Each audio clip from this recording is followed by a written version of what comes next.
Welcome back to Dan91's garage, and this is the video that no one ever wants to make. So I'd finished the car, it was all built and tuned, I was out enjoying the fruits of my labour, and some absolute dickhead smashed into the side of the car. So just driving down the road, minding my own business, and from a side road some kid comes flying out, doesn't observe the give way line, T-bones me and sort of basically knocks me across the road. I instinctively put on half a turn of opposite lock as I was skidding sideways through a bush towards a rather stout looking clump of trees. Thankfully I never made it far enough to impact what would have been the driver's door on anything solid. Regained control of the vehicle and parked it up, called the cops. Turns out that the kid that was driving was only on a provisional licence, which is the UK equivalent of like a learner's permit, so he hadn't passed his test. He was driving unsupervised without an adult that was sort of in charge and responsible for him, and he was carrying a passenger as well at the time. So like I say, called the police. Big thanks to them, they turned up really quickly and dealt with the idiot who has smashed up my car and ruined a year's worth of hard work. So trying to put some sort of positive spin on this. No one was injured, thankfully. I'm okay and everyone else involved was okay, because it could have been a hell of a lot worse. Things go wrong quickly when people drive like dickheads. So yeah, managed to escape any injury. I've dealt with the insurance company, they've written off the car, and I've managed to buy it back. So the only other thing out of this is the impact was only in the side. It's at the door, the rear quarter, and really mangled the wheel. We'll go around the car in a minute, but so yeah, thankfully there's no damage to the turbo kit or the front of the car. I'll pick it up off the tripod and we'll go for a little tour around it, shall we? So we'll start off at the front. Everything's looking all right. Got the intercooler sorted, just peeking out, and you can just about see the turbo through there. So yeah, the front was all sorted. Don't forget this was a 44,000 mile car, one owner, before I bought it. Anyway, around we come, everything's looking fine, and then oh Jesus. So yeah, he basically came in here, started on the door, worked his way back, and quite heavily twatted the rim. That rim's knackered, pretty buckled and bent here, and this wheel itself has taken on a shed load of negative camber that it never had before. So I've already put like a big sort of straight edge square up next to it, and this top edge is like 20 or 25 million, so either the spindle or the rear beam itself is knackered. So yeah, so that's not great. Not too sure about any of the other suspension. Obviously there's, if we have a little look underneath, the anti-roll bar drop link, that's all bent off to one side as well. The whole axle and beam has sort of been punted sideways because, to be fair, this area here and the wheel itself are what took the brunt of the damage, as I literally got turned 90 degrees across the road. So it was one hell of a whack. So yeah, that's that. The boot doesn't shut properly anymore. When I shut that down, it sort of clonks a little bit before it goes in. I think the boot's okay, but I think the rear of it's a bit bent. So yeah, obviously this is the driver's side quarter, which was fine until I ended up going sideways through a bush. There's a few dings and dents in it. The frustrating thing is there's absolutely zero rust in this. The sills have no rust in them. This rear quarter, outer and inner arch, no rust, just a few dings now, which it didn't have. That door, absolutely fine. So yeah. So that brings us on to what we're going to do next. So like I said, the insurance company have written it off. I've bought it back, so I own the car and I've had a small payout from them. So basically all of the turbo stuff I fitted to it is fine, thankfully. If it was a different scenario played out, it could have been a front impact which would have wiped out the intercooler, turbo kit, everything I've worked so hard for the past year to actually put into this.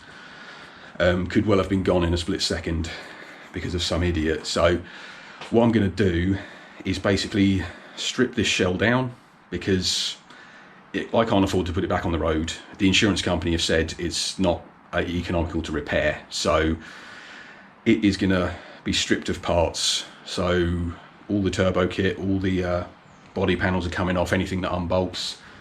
Yeah, absolutely sucks, totally gutted as you would be, but trying to make the best of a situation which could have been a hell of a lot worse, basically. So there we go. So I think first things first, I'm not going to film the whole process. This is sort of upsetting enough as it is, really.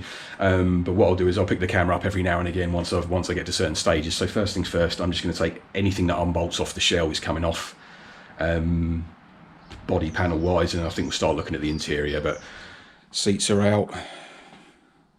Currently storing the interior on the roof. Bumpers are down there. This is the problem, obviously. You start stripping stuff down and you've got nowhere to move new parts to, but I basically want to get the big chunks off of it, engine out and everything, then I can get rid of the shell and get a new one in here. So yep, yeah, that's where we're at the moment. The hammer needed to join in at some points, which was actually quite therapeutic. So yeah, a couple of things needed a bit more extra persuasion than normal. So yeah, the boot loom actually comes out down the side there. I was hoping there was going to be some sort of plug up on the inside, but there wasn't anything to disconnect there, so disconnected that end from inside the boot and took the boot panel off. So yeah, there she is, day one. Started on the interior again, so headlining's out, wiring stripped back to halfway, pulled out all of the cables for the petrol flap and the boot lock as well. Now I've made a start under here, boost gauge is out, stripped out the underdash knee panel, and yeah, starting on the wiring, center console, stuff like that. So time to get the dash and the wiring all loose up to the firewall. So yeah, that's it for day two. See you tomorrow. Day three, interior's out, all the wiring loom's gone now, so it's completely stripped back. Basically it's just the carpet, the heater box, and the gear lever mechanism that needs to come out. So yeah, taking out the dash wasn't fun. So day four, I guess, intercooler and pipe works off, turbo kit's off, manifolds out, power steering, pump, that's out, drained the oil out of it as well, disconnected the majority of the wiring harness, so it's all pretty much unplugged from the engine. So just got to get the fuel filter out of the way, then I can bring the harness through up and over the back, and also there's obviously another harness that comes through sort of down here right at the base, just sort of under the center console sort of thing. So yeah, fuse box out, then all the wiring can come out. So another day done. Servo and brake master cylinder are out, clutch master cylinder's out as well, all the coolant hoses off the back of it, heater core's out. So heater core's out, sound deadening, carpet, wiring loom both across the front and the engine wiring loom as well. So we're pretty much at the point where it's basically fuel tank, engine, gearbox, drive shafts, front suspension. So well, we're at the point where we need to get the engine out. So got myself a engine leveling bar from SGS, 680 kilos capacity, bolted on here, which is the location for lifting the engine out. And obviously the hook's already there on that side, so everything else is clear, and we've got a 1 ton pull trolley.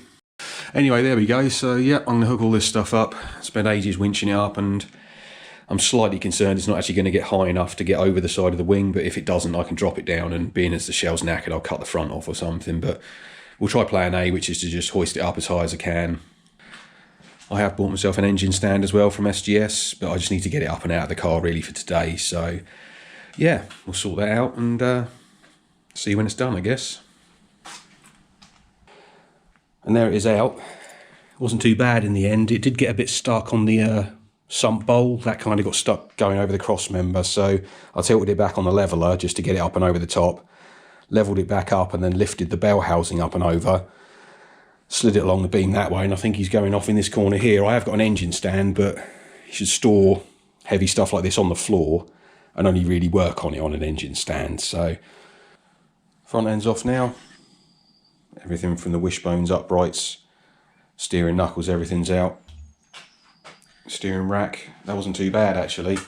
I was worried I was going to have to actually take the track rod arms off the end, but you just undo the 4 bolts, slide it across that way, unhook one end, and the whole thing comes out in one piece. So that's all sorted.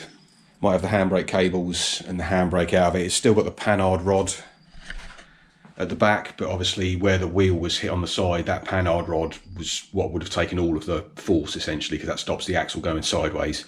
And that obviously I don't really fancy putting on another car just in case it's been sort of cracked or damaged in any way. So that'll stay on there. I've chucked the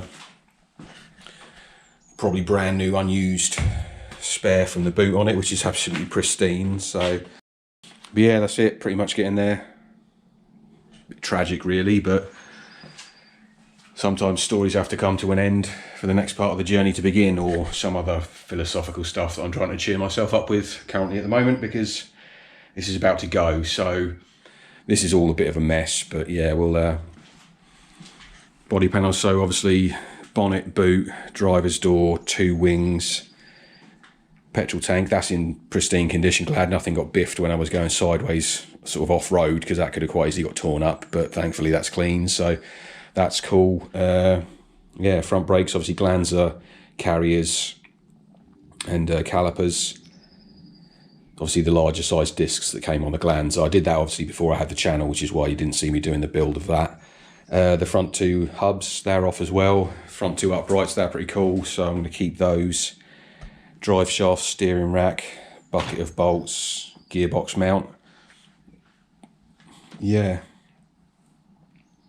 Splash guards, under trays, turbo kit, all laid out ready for the new ones. So that's it. The garage is empty. The shell's gone, collected by a lovely guy, super professional guy. Even when he came round and saw the fact there was an empty shell with just a rear axle, no front axle. I even had to make a front axle for it, basically, that's sort of still on the floor here. So essentially I made a little dolly with some industrial caster wheels on it. That was strapped onto the front of the shell. We wheeled him out and he went on the back of the truck, and that afternoon I got a certificate of destruction from the company. So that's all sorted basically. So the car is officially scrapped.